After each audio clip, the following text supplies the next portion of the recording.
Di Desa Gunung Payung, Kecamatan Pinang Raya, Kabupaten Bengkulu Utara, Gubernur Bengkulu Raden Mersya meresmikan Jalan Hot Mix yang dibangun oleh perusahaan batubara PT Injatama. Jalan Hot Mix sepanjang kurang lebih 2,4 km ini dibangun di atas aset milik Provinsi Bengkulu dan menjadi lahan penghubung 3 kecamatan, yakni Kecamatan Napal Putih, Kecamatan Ulo Kupai, dan Kecamatan Ketahun. Pembangunan jalan oleh PT Injatama ini sebagai bentuk kompensasi atau ganti rugi dari perusahaan atas rusaknya aset jalan milik pemerintah Provinsi Bengkulu yang kini telah menjadi kawasan tambang batubara sejak tahun 2018 lalu. Dikatakan Gubernur, dengan diresmikannya jalan ini, maka mengurangi volume kerusakan poros jalan Pemprov Bengkulu.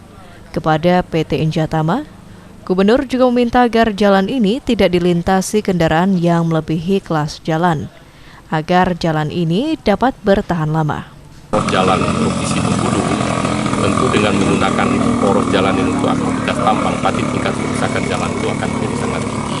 Maka saya minta juga bagaimana tanggung jawab dari pihak perusahaan untuk kita sama-sama menjaga agar kualitas poros jalan ini bisa dipertahankan dalam kondisi baik. Tentu dalam kondisi sekarang poros-poros jalan Provinsi Bengkulu masih cukup banyak yang kerusakannya sangat parah, bahkan termasuk di Bengkulu Utara. Nah, ini alhamdulillah melalui program 2022 kemarin, kemudian kunjungan Komisi 5 di awal tahun kemarin, kita mendapatkan program Inpres. Itu ada beberapa poros jalan provinsi maupun jalan kabupaten. Dan ini paling tidak akan membantu kita bagaimana poros jalan kita bisa menjadi lebih baik. Kemudian disampaikan Kajati Bengkulu Heri Jerman, aset jalan yang sudah dibangun saat ini sudah dapat dinikmati oleh masyarakat. Dan asetnya secara sah telah diserah terimakan kepada Provinsi Bengkulu. Dijelaskan Heri bahwa penyelesaian aset jalan milik Provinsi Bengkulu berjalan cukup panjang tanpa ada yang dirugikan, baik perusahaan maupun pemerintah Provinsi Bengkulu. Ini merupakan sebuah keberhasilan negosiasi yang dilakukan antara Kejaksaan, perusahaan, dan Pemprov Bengkulu. Masuk di Kejati Bengkulu pertama kali yang saya hadapi adalah persoalan ini, karena ada beberapa laporan pengaduan masyarakat terkait dengan rusaknya jalan provinsi.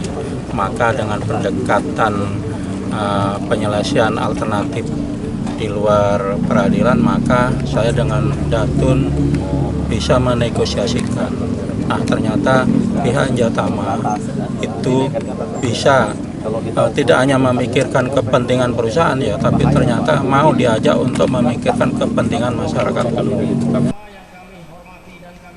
Sementara itu, Kepala Desa Gunung Payung Mimbar Situmorang pada kesempatan ini menyampaikan proposal kepada Gubernur dengan beberapa permohonan, diantaranya meminta agar Pemprov dapat memperbaiki secara permanen 1 unit jembatan yang dibangun oleh PT Injatama. Kemudian pemanfaatan lahan bekas galian tambang untuk dijadikan transwakarsa masyarakat dan untuk dijadikan sebagai kawasan agroekowisata. Nah, usulan tadi udah jelas, itu satu untuk jembatan itu, jembatan Injatama, jembatan sementara. Artinya itu mau ditingkatkan menjadi aset provinsi supaya jadi jembatan pajukan juga perumahan yang akan dibangun untuk pecahan KK. Ya, pecahan KK ini berupa kalau programnya itu transwakarsa masyarakat. Itu adanya juga di Dinas Provinsi, itu sudah kita ajukan. Terkait usulan tersebut, Gubernur mengatakan pihaknya sepakat dan setuju agar lahan eks tambang menjadi lahan swakarsa masyarakat. OPD terkait akan segera diperintahkan agar usulan dapat direalisasikan paling lambat akhir tahun ini. Novan Al-Qadri, RPTV melaporkan.